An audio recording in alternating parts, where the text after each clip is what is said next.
the trader builds a self-observing capacity and a clearer awareness of the consequences of perpetuating old cycles. It is this heightened awareness that eventually enables the trader to challenge defenses and respond to old threats in new ways. Change in the psychodynamic mode means doing what doesn't come naturally. Refrain from the old ways of coping that keep unpleasant feelings at bay. In your role as your own trading coach, you interrupt cyclical problems by becoming their observer, not the one caught inside the patterns. By observing, you stand outside the cycles. They no longer consume you. The sine wave and flowcharts described earlier are useful tools in sustaining this self-awareness. Your goal is to recognize repetitive patterns before they have an opportunity to play themselves out to their unhappy conclusions.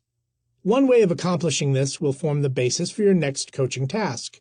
You'll typically observe a pattern beginning to emerge when an associated feeling state interrupts your trading. In the revenge trading example above, that characteristic feeling might be frustration and tension. In other situations, the feeling may be one of loss or emptiness. As soon as you notice the characteristic feeling, you want to acknowledge it out loud, almost as if you are a play-by-play sports announcer. For instance, you might say aloud, "I just took a loss and now I'm feeling really frustrated. I'm feeling mad and I want to get my money back. I want to find another trade, but that's what's hurt me in the past. I jump back into the market and it makes things worse."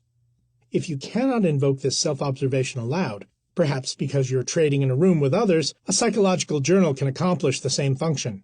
The key is to describe in detail what you are thinking and feeling, what you are tempted to do to make the thoughts and feelings go away, and how this course of action has hurt you in the past. "I'm disgusted with myself and I want to just quit trading for the day," would be one self-observation from a trader who rides a cycle of aggressive trading, losing money, guilt, withdrawal from markets, and renewed attempts at aggressive trading to make up for lost time and opportunity. You're taking the role of psychologist, identifying what is going on instead of identifying with it. When you describe a pattern of behavior, you're no longer identified with it.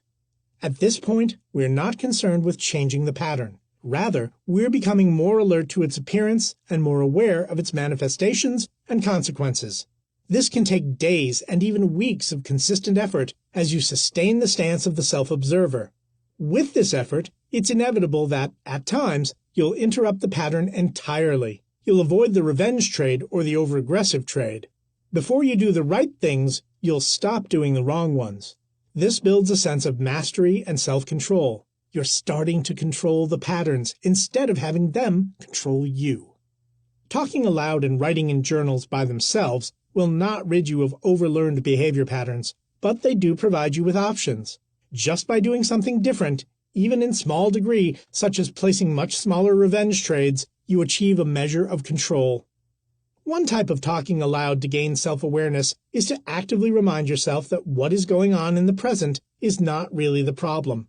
The problem is what happened and hurt you in the past, not what you are overreacting to in the present. For instance, you might be losing money on a position prior to hitting your stop-out level. You catch yourself feeling fear, and you're tempted to bail out of the trade prematurely. In addition to talking this fear and temptation aloud, you would remind yourself the loss on this particular position is not the real issue. I'm reacting to my losses from last year, or the loss of my relationship. Abandoning my trade idea isn't going to take away those old losses. Notice, of course, how this example presumes that you've allocated a responsible size to your position and a reasonable stop-loss level. If not, it could be your poor trading and not any problems from your past that would be triggering, quite reasonably, your fear and desire to exit. What you're really emphasizing in this talking aloud is the message of, the problem isn't my trading, it's something else. That frees you up to deal with the something else and not act out the past in the present. It also frees you to simply deal with your trade as a trade and not as something more emotionally laden.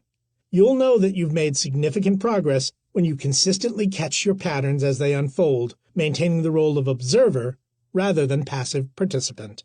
Coaching cue. I've mentioned in this book and in Enhancing Trader Performance how videotaping markets can sensitize traders to patterns of supply and demand, aiding them in trading decisions. I've had traders turn the tables and turn the video recorder on themselves so that they are recording themselves as they trade. It's a great tool for self-observation and recognizing your emotional and behavioral patterns. After you've seen a few of your recurring cycles on tape, you become more sensitive to their appearance during real-time trading. Lesson 44. Once again, with feeling. Get distance from your problem patterns. Two crucial transitions that occur in psychodynamic work are viewing your past patterns as alien to you and experiencing them as your own personal obstacles. Once you've become skilled at recognizing your old ways and their disruption of your trading, your next step is to distance yourself from them. You will not gravitate toward ways of thinking, feeling, and acting if these patterns feel alien to you and if you view them as sources of pain. A term commonly used in psychodynamic writing is ego alien. What that means is some way of viewing the world, experiencing it, or acting within it has become foreign to one's sense of self. When a person starts to repeat a pattern that has become ego alien, the resulting thoughts are, "This is not the real me. This is what I used to do, not what I want to be doing. I'm reacting to the past, not to what's happening now." Of course, no one consciously owns destructive behavior patterns. It is easy, however, to repeat them unthinkingly. When we make those patterns ego alien, we're not just thinking about them, we're actively rejecting them. It's helpful in this regard to start thinking about the old me and the new me. The old me was afraid of failure and equated falling short with losing the love and approval of others. The new me realizes that the outcome of any single trade will not make me a better or worse human being. The old me became angry and frustrated when I couldn't get my way because I hated feeling out of control. The new me controls my trading through my planning and lets the market do what it will do. Notice how keeping a clear distinction between the old and new helps traders identify with positive, constructive patterns and maintain distance from old, automatic ones. Am I reacting to markets or to my feelings from the past? This is the question that follows from self-observation. Another way to frame this distinction is to focus on, here's what I do to make money. Here's what I do to lose money. Whenever you entertain a certain thought or course of action, ask yourself, is this how I think or act when I make money, or is it how I think or act when I lose money? Once again, by focusing on the likely outcomes of what you're doing, you become the observer of your patterns and interrupt the automatic replaying of those patterns.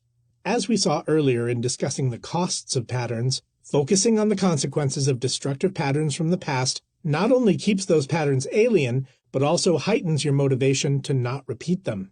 If you recall a recent incident of losing money or opportunity as the result of falling into old habits, it is a great way to avoid making the same mistake again, particularly if that recollection highlights the monetary cost and emotional pain of the incident. In the psychology of trading, I emphasize the importance of treating old, negative patterns as an enemy. If you view something as an enemy, it's difficult to embrace it, and it becomes easier to sustain efforts at changing it. Most people are uncomfortable with the emotion of hate. We've been taught that it's not right to hate, that we should be nice to others. Hate, however, has its uses. Hate implies total rejection, a complete pushing away from the self. When we hate our past patterns, we are so attuned to their destructive consequences that we will move heaven and earth to not repeat them. The addict who has seen the destructive consequences of substance abuse learns to hate drugs. The person who has gone through a painful marriage and divorce to a narcissistic partner is so disgusted with the experience that she'll never make that same mistake again. There is no question in my mind that I would not have found my life partner had I not had prior unsatisfying relationships. I so hated the way I felt in bad relationships that I was absolutely determined to find something better. When we hate how our old patterns have hurt us, we find a source of positive motivation, the drive for a better life. There's an old saw in Alcoholics Anonymous that alcohol abusers have to hit bottom before they sustain efforts at sobriety. Before serious consequences have accumulated, it's all too easy to deny and minimize problems, putting them out of mind. When you hit bottom, the consequences have gotten to the point where they cannot be ignored. They have inflicted too much pain and damage. At that point, people give up entirely, or they reach the point of hating what their habit has done to their lives. I can't go back there again, is the feeling of many people who have reached that point of hate and disgust. At that point, the old ways are held at arm's length. There is no identification with them. A great application of this idea, and worthwhile homework exercise, is to focus on one enemy that you want to conquer over the next month of trading. Your choice should be a pattern of thinking, feeling, and acting that has noticeably hurt your trading in the past several months, and it should be a pattern that you've observed in other areas of your life. This is especially powerful if, with your sine wave charts, you've observed damaging consequences of the pattern not only in trading, but also in those other life areas. You can then call to mind all the pain this pattern has caused you over the years and the prices you've paid for repeating the pattern. You declare that pattern your enemy, and then you purposefully look for opportunities to confront this enemy in each day's trading. Notice that this is different from simply observing a pattern as it's happening. Instead, you're actively anticipating the pattern and even looking forward to its appearance so that you can have the opportunity to reject it. The trader's frame of mind becomes, I'm not the problem, it's this old pattern that's the problem. Once you frame outmoded ways of thinking and acting as leftovers from the past that no longer work for you, you've taken a giant step toward freeing yourself from those patterns. It will take sustained effort to tackle your enemy, but it can be tremendously fun and empowering as well. Each time you notice your old ways of losing money and refuse to engage in them, you've won a victory against your enemy, and struck a blow for your own sense of confidence and mastery. If you are highly competitive and achievement-oriented, ask yourself if you want to win your freedom of will or lose it to the repetition of your past. The competitive soul does not want to lose and will fight an enemy to the death. A powerful aid to change is to use your competitive drive to defeat the enemies of your happiness, your internal demons. Coaching cue. One of the first enemies to tackle in self-coaching is procrastination. We procrastinate when we know we need to change, but cannot summon and sustain a sense of urgency. In that situation, procrastination itself becomes the pattern we must battle, as it robs us of the power to change our lives. Often, procrastination is itself a defense, a way of avoiding anxieties associated with anticipated changes. By starting with small, non-threatening changes that we undertake every single day, we do battle with procrastination and build a sense of control and mastery over change processes. Big goals and radical changes often meet with procrastination. If you focus on intermediate goals that can be pursued regularly, you rob change of its threat value. Lesson 45. Make the most out of your coaching relationship. One of the cardinal principles of psychodynamic work is that change often occurs in the context of relationships. When you are your own trading coach, one of your challenges is to surround yourself with the right kind of relationships, ones that support your goals and mirror to you the person and trader you're capable of being. Consider two coaching scenarios in which I'm working with a trader at a trading firm. In both situations, the trader has lost more money than planned by exceeding position and loss limits. An entire week's profit is wiped out by the single day's loss. In the first scenario, I chide the trader. How could you be so careless? You just ruined your week. Do you realize what will happen if you continue to do this? This is not a good time to be on the street looking for a firm hiring new traders. In the second scenario, I adopt a different tone. Come on, you're a better trader than that. Remember last month when you put together a string of winning days? You never needed to put on big size to do that. Let's see if we can get back to that great trading. The first interaction mirrors a sense of failure. I'm so disappointed in you, is the tone of the message. The approach also focuses on the negative, emphasizing the worst-case scenario. The second scenario doesn't avoid the problem, but starts from the premise of good trading. It mirrors encouragement and a reminder of the trader's strengths. Imagine that these interactions occur day after day, week after week. It's not difficult to see how the first approach would undercut a trader's security and confidence, leading to further bad trading. The second interaction would likely help a trader get back to trading well. It would coach success, not just the avoidance of failure. All traders inevitably coach themselves. They always talk to themselves about performance, take action to improve performance, and keep track of results. The only question is the degree to which this self-coaching is purposeful, guided, and constructive. From a psychodynamic perspective, your self-coaching is no different from a relationship with a professional coach. The dynamics of that relationship will serve as a mirror, and you'll tend to internalize what is reflected. Our self-talk is our self-coaching. What this means is that how you focus on your problem patterns from the past is crucial to the success of your self-coaching. You are going to fall back into old patterns sometimes. You are going to miss opportunities to enact new positive patterns.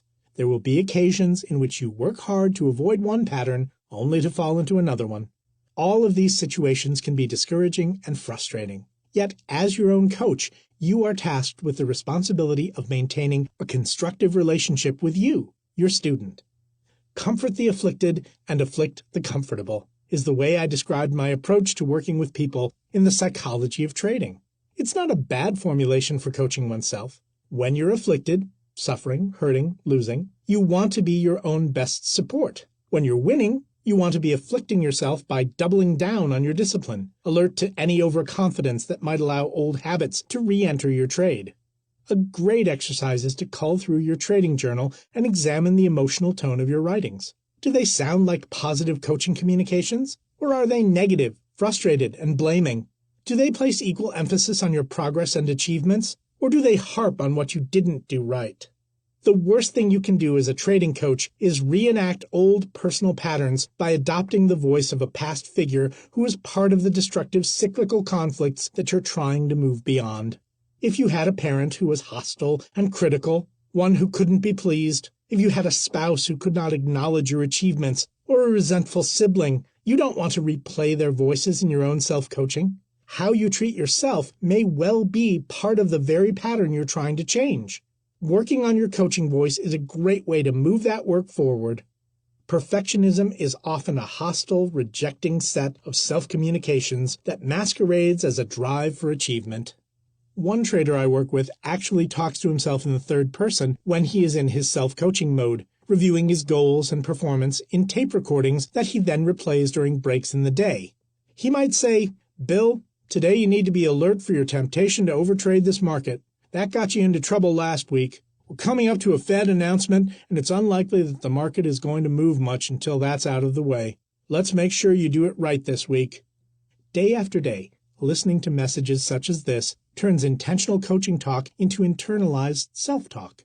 After a long period of saying the right things, you'll start to feel them and repeat them to yourself automatically. The coaching role at that point has truly become part of you. Conversely, if your self-coaching voice is one of frustration, you are cultivating a relationship with yourself that can only rob you of motivation and confidence over time. Many traders think they are pushing themselves to succeed when, in fact, all they are doing is replaying critical, hostile voices from past relationships. One trader I worked with would make significant money with many more winning trades than losing ones, but you would never know it from the way he talked. He always focused on the losing trades, the trades that he could have left on longer for greater profits, and the trades he could have exited sooner. The basic message of his talk was that anything he did was not good enough. When it came time for him to increase his risk and pursue larger profits, he hit the wall and could not make the change. Days, weeks, and months of telling himself that his trading was not good enough undercut his ability to be confident trading large size. He thought he was coaching himself for success by refusing to be content with his gains, but in reality, he was wounding his self-esteem. A far different approach to self-coaching was exemplified by the trader who set challenging but reachable performance goals and then promised himself and his wife a long-awaited vacation abroad if he reached those goals. When he recruited his spouse into his efforts to improve his trading and chose an incentive that meant a great deal to both of them, he was able to sustain a positive motivation. This made their trip especially rewarding, as it was a tangible reminder of his success. In this situation, he cultivated a relationship with himself that fed self-esteem and mastery. The central message of the psychodynamic approach is that we are the sum of our significant relationships. None of our relationships is quite so central as the one that we have with ourselves. In coaching ourselves, we take control over the relationship to ourself. The voice that we use as coach will be the voice that enters our head when we tackle the risk and uncertainty of markets. Coaching cue. Coaches typically address their teams before a game to emphasize important lessons and build motivation. Consider addressing yourself before the start of market days, stressing your plans and goals for the session. Tape record your address and then review it midday. Pay particular attention to how you speak to yourself. It's much harder to lapse into negativity when you take the time to make your self-talk explicit and then approach that self-talk from the perspective of a listener. Lesson 46. Find positive trading relationships. Why do people hire a personal trainer to help them get into shape when they already know which exercises they should be doing? Why does a hedge fund hire a coach to work with experienced portfolio managers when those managers know far more about the business than the coach? Why do elite athletes who have more skills than anyone they could possibly hire still rely on performance coaches? An understanding of the psychodynamics of personal change makes the answers to these questions perfectly clear. In each case, hiring a coach or trainer takes an individual development process and turns it into an interpersonal process. This is one of the most powerful steps anyone can take toward accelerating their learning curves, but it is poorly understood. When you pursue a goal with other people, you add a new source of motivation to your efforts. We know from the research in psychology that the most important ingredient in counseling and therapy outcomes is the quality of the relationship between the client and the helper.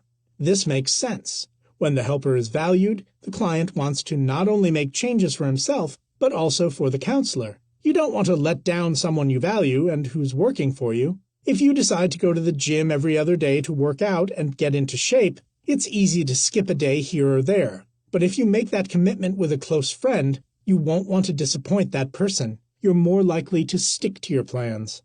Making a commitment to change to others adds a layer of motivation and helps the other person motivate you.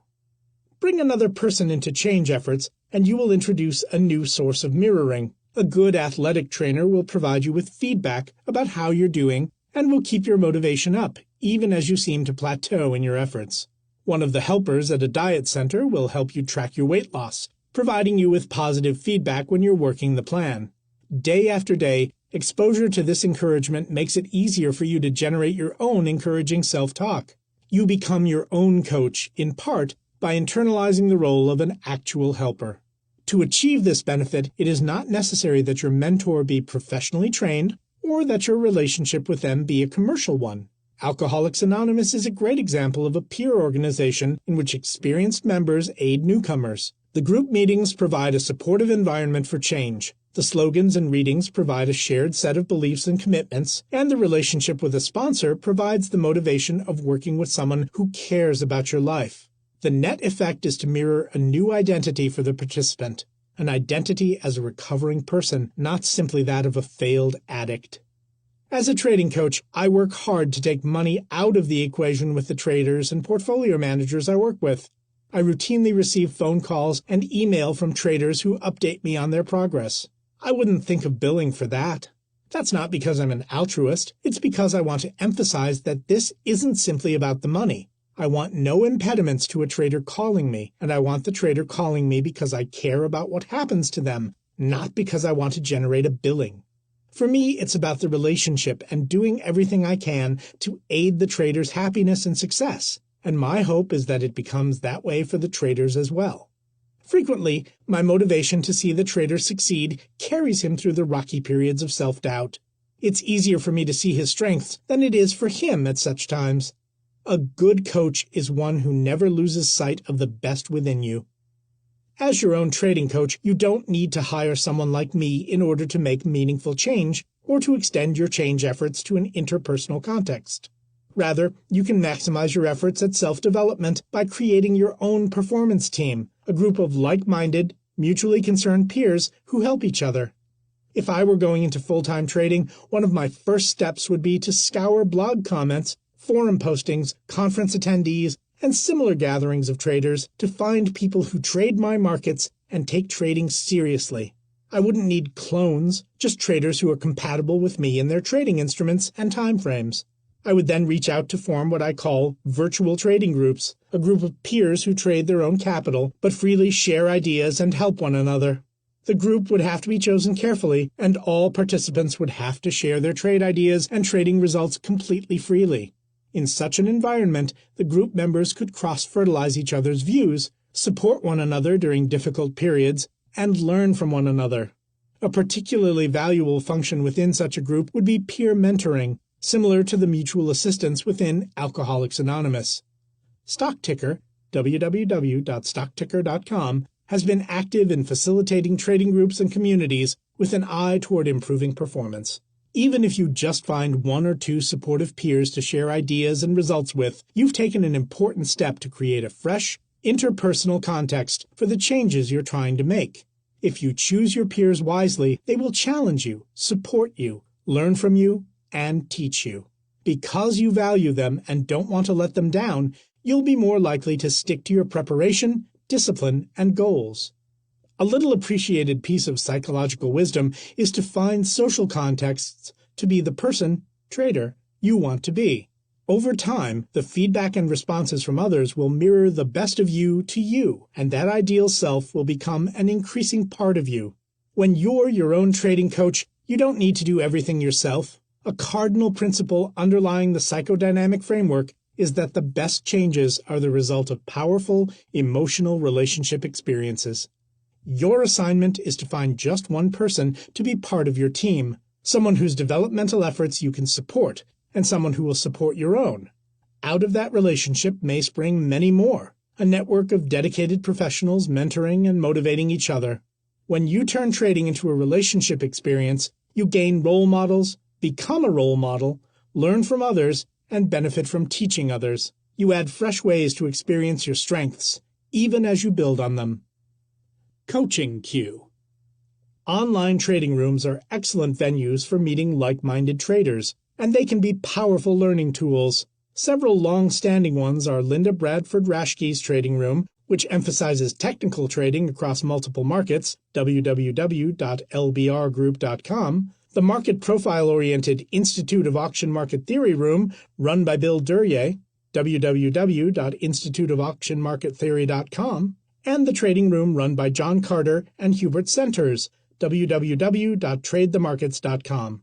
Also take a look at the market profile-related educational programs run by Jim Dalton and Terry Lieberman, www.marketsinourprofile.com, as possible venues for connecting with like-minded traders.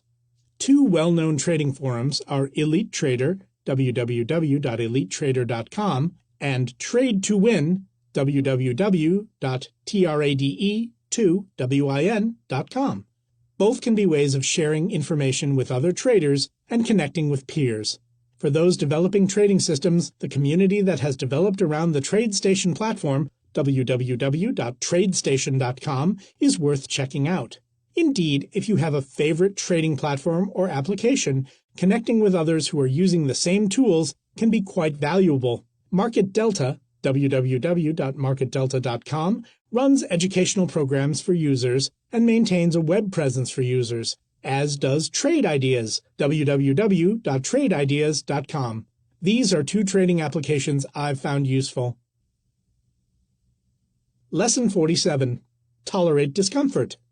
An important insight from psychodynamic psychology is that our defenses, the ways we cope with the pain from past patterns of conflict, can take a physical manifestation.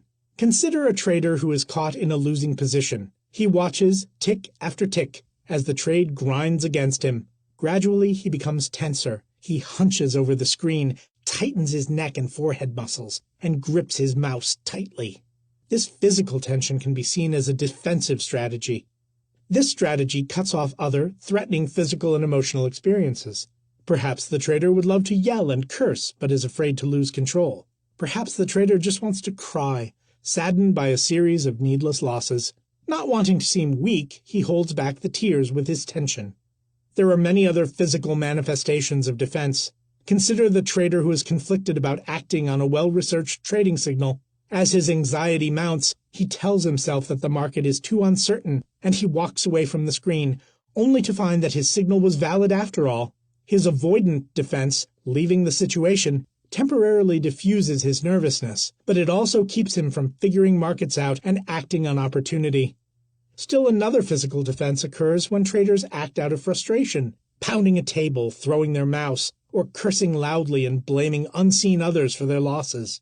By venting their feelings, they avoid introspection and self-responsibility. Their defense is against the guilt and the awareness that they have been hurting their portfolios. Often we use our bodies to keep our feelings out of sight, out of mind. One of my subtle defenses is that when I sense a position isn't going my way, I'll begin a frantic scan of information to validate my idea. Of course, I'm defending against the feeling of being wrong, and I'm looking desperately for reasons to stay in the trade and undo the loss. This reaction generally makes the situation much worse. I've learned that if I'm behaving frantically in a trade, there's usually good reason for my feelings, and I need to listen to them.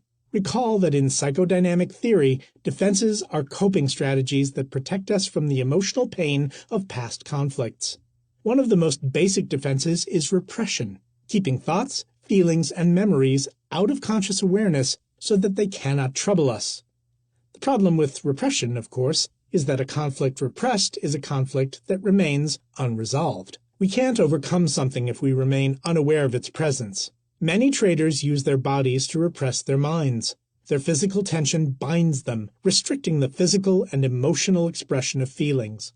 I've met traders who were quite tight physically, and yet who had no insight into the degree and nature of their emotional stresses. In an odd way, getting tense was their way of coping. They were always mobilized for danger, tightly keeping themselves in control. It is difficult to stay in touch with the subtle cues of trading hunches, the implicit knowledge we derive from years of pattern recognition, when our bodies are screaming with tension and even pain. In your self-coaching, it takes more than a willingness to interrupt these defensive patterns to make the most of them. What is also needed is the ability to focus on the feelings being defended against. The questions you want to ask yourself are, what feelings am I holding off when I'm tensing my muscles? And what am I trying to avoid by blaming others or by walking away from the screen? The idea is to hold off on that defense, purposely relax the muscles, turn the focus inward, stay in front of the screen, and simply experience the feelings that are threatening. In psychodynamic work, this is known as facing or confronting one's defenses. In counseling, for example, a client might begin talking about her painful relationship experiences and then suddenly change the topic and begin talking about her children and how they are doing in school. I might gently point out the change of topic to the client, explaining that it's perhaps easier for her to talk about her children than about herself. She then resumes discussing her relationship and new information, and a flood of feelings comes forth, followed by memories of her bad relationship with her father. Breaking through the defenses leads to an emotional breakthrough. She becomes aware of suppressed and repressed feelings and their depth. Psychodynamic therapists are quite familiar with this phenomenon. When you get in touch with repressed thoughts, feelings, and impulses, the result is a fresh emotional awareness of your situation. Your perspective changes when your emotional state and awareness change. This shift often leads to new insights and new inspirations for dealing with difficult conflicts. When you feel in new ways, you often see in new ways as well. This emotional work can be conducted effectively through guided imagery. If you vividly imagine a market situation that leads you to tense up or lash out in frustration, you can re-enter your frame of mind at that time and see what it feels like to not engage in those defenses.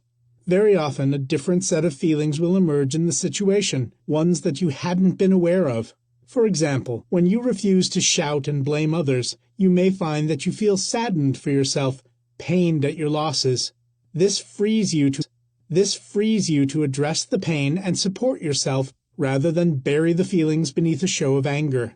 Enhanced emotional awareness can lead to a feeling of empowerment, not greater distress. A good psychodynamic counselor or therapist will challenge our defenses, not letting us get away with the various strategies we use to keep difficult feelings at bay. What results is awareness that the feelings we've been avoiding are not so devastating after all. Perhaps at one time in life when we were young and more vulnerable, we couldn't cope with those feelings and had to do our best to erase them. Now, as mature adults, we don't have to run. Feeling our most threatening emotions and seeing, at the end of it all, that we had nothing so terrible to fear after all, is a tremendously powerful and empowering experience. So what are you running from? Think of your worst trading patterns as defensive maneuvers, actions you're taking to ward off emotional pain. Then, when you refuse to act on those patterns, just sit with the experience and see what you feel. See if you can find a different way to handle that feeling. Very, very often, Beneath our impulsive trading, our anxious avoidance of risk, our outbursts, and our mismanagement of risk are efforts to protect us from a painful emotional experience. Once you find that experience and contact those feelings, you find there's nothing to run from. You can handle loss, fears of failure, and disappointment. As your coach, you only need to prove that to you. Coaching cue. Massage can be an excellent tool for reducing physical tension, but also for learning about your body's pattern of tension.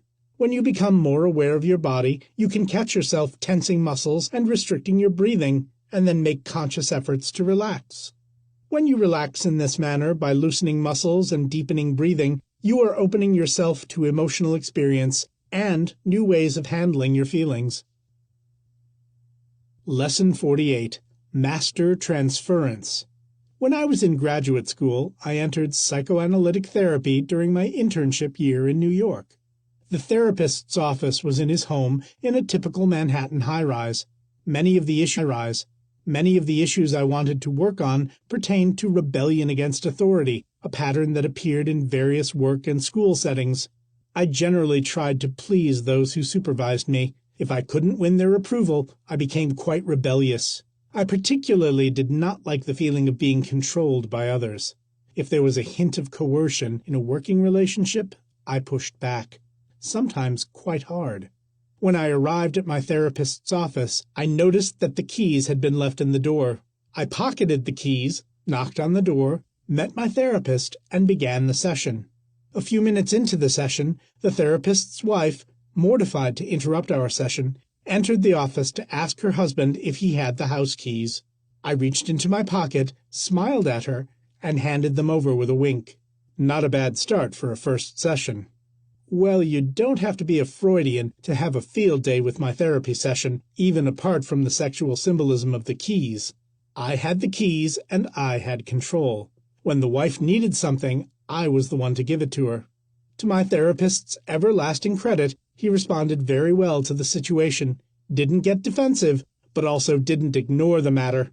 He encouraged me to join him in reflecting on what had happened and why it happened. That's the psychodynamic way. You use your relationship as a medium for dealing with repeated conflicts from the past. What the therapist recognized, of course, was transference. Transference, in psychodynamic jargon, refers to the transferring of conflicts from the past to the present day. In other words, I was reacting to my therapist the way I might have reacted to my father or boss. Had the therapist become hostile and defensive, reactions he would have been entitled to, given that I had pocketed his keys, I would have stayed in my rebellious stance. Indeed, such a reaction by the therapist would likely have fallen into the trap of confirming my worst fears about authority figures. By refusing to budge from his professionalism, he disconfirmed my expectations and took himself out of the authority role. That gave me the space to take a look at what I was doing in this and other relationships and why I was doing it. Eventually, I came to recognize that my need to take control in relationships stemmed from weakness and fear, not from strength. I learned that I could achieve far better control by using my relationship skills to engage people constructively. The curative force in psychodynamic work is the use of the relationship to create new, positive, powerful emotional experiences. It is not unusual for traders to personalize markets. Sometimes we view markets as dangerous, as out to get us, as rigged games, as treasure chests, as playgrounds, or as complex puzzles. When we attribute human characteristics to markets, we have to ask ourselves why we choose some qualities over others. Just as I projected authority onto my therapist, we project the qualities we most struggle with onto markets. This is a kind of transference. If we've lived for years with the sense that no one listened to us, we now feel that markets are irrational and capricious. If we've felt that others have taken advantage of us, we may just focus our frustration on the market makers who manipulate markets to our detriment. The idea of transference suggests that what most frustrates us about markets is most likely to be something that has frustrated us in our past, and probably in relationships.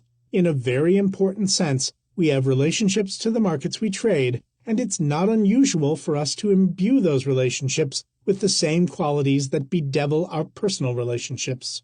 When we act out past patterns with current markets, We are no longer responding to objective demand and supply. Lost in our own patterns, we become blind to those of our markets. We can see examples of transference in our dealings with trading partners as well. Very often, how a trader interacts with me reflects how she is dealing with markets. Some traders will avoid interaction with me out of embarrassment due to recent losses. These same traders enact avoidant patterns in their trading, neglecting to limit losses, neglecting their preparation.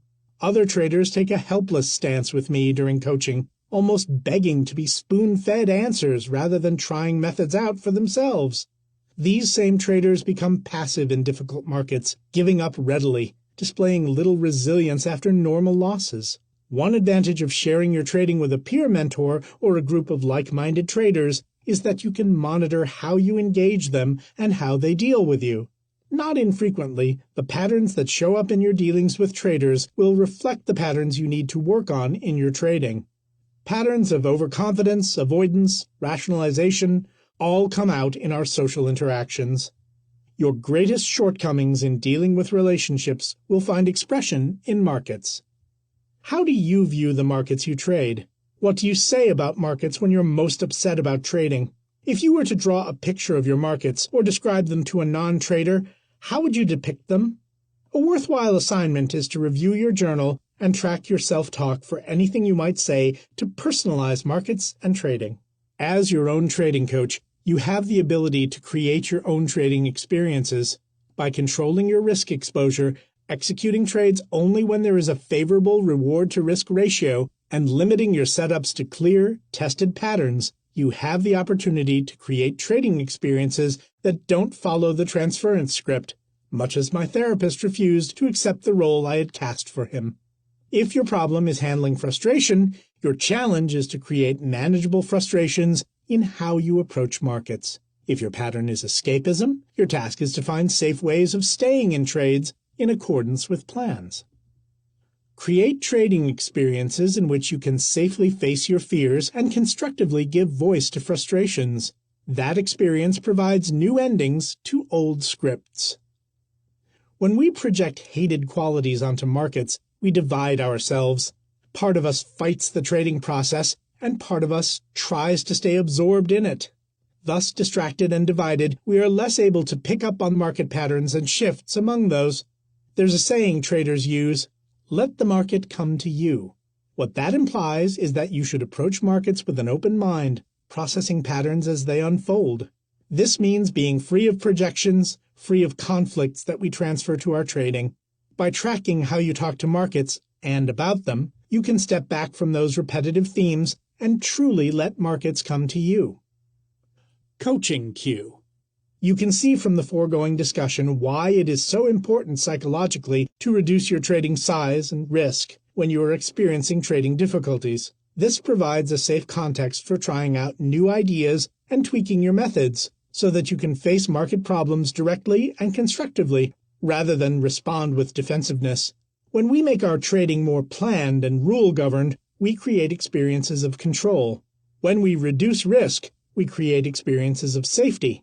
The essence of self-coaching in the psychodynamic mode is to generate new and powerful experiences that change how we deal with self, others, and world. Fashioning new trading experiences enables you to experience your trading and your markets in fresh ways that open the door to opportunity. Lesson 49. The Power of Discrepancy. A cornerstone of the psychodynamic framework is that talk alone does not generate lasting change. Rather, as we saw in the last lesson, we change through new, powerful emotional experiences. These experiences are powerful precisely because they undercut our worst fears and expectations and show us that we can, indeed, master the past conflicts and feelings that were once overwhelming. We can think of this change process as generating new endings to old stories. Perhaps my old story is that I am fearful of loss, having been through traumatizing losses in my past, either as a trader or predating my trading career. Out of this fear of loss, I find it impossible to hold trades until their logical stop-loss or profit targets have been hit. Invariably, I become so concerned with protecting a gain or minimizing a loss that I front-run my trading plan and exit early. Note that this pattern is a defensive one. I am trying to ward off the discomfort of loss by getting out of the market prematurely. The cost of that pattern is that I never fully participate in the upside of my ideas, leaving me to chop around in my P&L. As long as I continue to act on that pattern, I never stay in touch with that fear of loss, and thus can never master that fear. Repeating the pattern simply reinforces it. So what we need in psychodynamic work is a new ending to the scenario. We need to refuse to indulge in the defense and purposefully sit in the trade while allowing the feeling of fear to remain. The idea is that at one point of time in our lives, this fear was too threatening to sit with. Now, however, at a new life period when you have more resources, you can handle the fear. You don't need to continue to defend against it. Getting in touch with your basic conflict and its emotions, the things you have been most defending against, is crucial to the psychodynamic change process. The psychodynamic change process can be schematized as a sequence. Identify your recurring problem patterns. Connect yourself to the costs and consequences of those patterns. Identify what those patterns are defending against, what you are avoiding. Create experiences, particularly in relationships, for facing what you've been avoiding. Repeat these experiences across different relationships to internalize new, constructive ways of coping. Your problems, this view emphasizes, are simply ways of protecting you from fearful memories, feelings, or desires. Once you experience those fears and acknowledge them, the challenge is to channel the fear in a way that does not derail your trading plan. You could talk with a trading colleague to gain some perspective, perform some exercises to calm yourself down and reassure yourself, or use the opportunity to write in your journal and remain an observer to the anxiety rather than the one immersed in it. By refusing to act on the old defensive pattern, you guarantee yourself a psychologically helpful outcome. This is very important. As long as your position is sized properly with appropriate risk-reward in the placement of stops and targets, one of two things will happen. You'll either hit your target and make your money, or you'll get stopped out at your predetermined level. While the latter scenario is less desirable than the first, neither scenario is catastrophic. By acting in a manner that is discrepant from your old pattern, you have created a win-win. Either you make money, or you find out, in your own experience, that the loss was not so bad after all and nothing to fear. In some ways, it's this latter experience that is the most helpful. By facing your worst-case scenario and seeing that it's something you can indeed cope with, you generate a tremendous sense of confidence and mastery. Trading well is a powerful source of new, positive emotional experiences. There are many ways of constructing discrepant experiences. One is to surround yourself with people who respond differently to you than those from your past and let them be a part of the changes you're working on. They can then support you in not repeating old patterns, but also in providing positive feedback when you enact new, positive ones. Another way to generate discrepancy is to face uncomfortable situations directly, refusing to engage in old defensive maneuvers. Once you get in touch with the feelings you've been holding at bay, you'll be surprised at how readily you can arrive at ways of coping with them that provide you with the new, constructive endings. A term used by psychodynamic therapists Alexander and French captures the essence of this approach: corrective emotional experience. What enables people to overcome their problem patterns is a set of emotional experiences that correct the learning that occurred during times of past conflict. It's not enough to perceive a problem and think about it. As your own trading coach, you need to create experiences that enable you to move past that problem. Invariably, this means refusing to keep difficult feelings buried and, instead, experience them fully and face them directly. When you see that you can live through your emotional worst-case scenarios and emerge with no lasting damage, that is the corrective emotional experience. Your assignment, then, is to conduct a personal experiment and seek just one corrective emotional experience during the trading day. Identify the repetitive trading behaviors that most disrupt your trading, and then figure out what you would be thinking and feeling if you didn't engage in those behaviors. When a situation arises in which you would normally repeat your pattern, make the effort to hold off and experience those feelings you identified. See what those feelings are like, see how you cope with them, and see how the new coping affects your trading. You may be surprised to find that facing your fears is the best way of moving past them. Coaching cue. If you have a trading mentor, someone you respect and admire, Try trading like that person just for one day. Do everything as you think they would do it. See how you feel with the discrepant experience as the enactment forces you to forego your own negative patterns. In enacting an ideal pattern, you create new experiences with markets that undercut old, repetitive patterns. Lesson 50. Working Through. The term working through has a specific meaning in psychodynamic work. Once you have made initial changes, breaking old patterns of defense, facing challenging emotional conflicts, and finding new ways of dealing with those, the working through process involves extending these gains by repeating the process across a variety of situations. As we've seen, repetition combats relapse. Working a problem through a number of relationship situations cements new, mature ways of handling core conflicts. A classic example is the trader who avoids closeness in relationships out of fear of rejection. Sure enough, in his relationship with his counselor, he transfers his past fears to the present relationship and avoids intimate topics. While this provides a superficial sense of safety, it prevents the trader from talking about what is truly important and moving beyond it. Once the trader makes a conscious effort to open up in the sessions, the counselor provides the discrepant response by not being rejecting. This makes it easier over time to break the pattern with the counselor in future sessions and remain open. In the working through process, the trader in our example would take the progress with the counselor and now apply it to other relationships as appropriate: friendships, close work relationships, and romantic relationships. By working through the conflict in multiple situations, new positive patterns are cemented. The positive mirroring of many relationships enables the trader to internalize a sense of safety and security, which can be carried forward to a variety of life situations. In other words, it's not a single corrective emotional experience, but multiple such experiences that enable us to internalize a new sense of self. Successful self-coaching builds multiple corrective emotional experiences so that new constructive patterns can be internalized. After all, this really is the essence of psychodynamic work, redefining the self by creating and absorbing so many impactful constructive experiences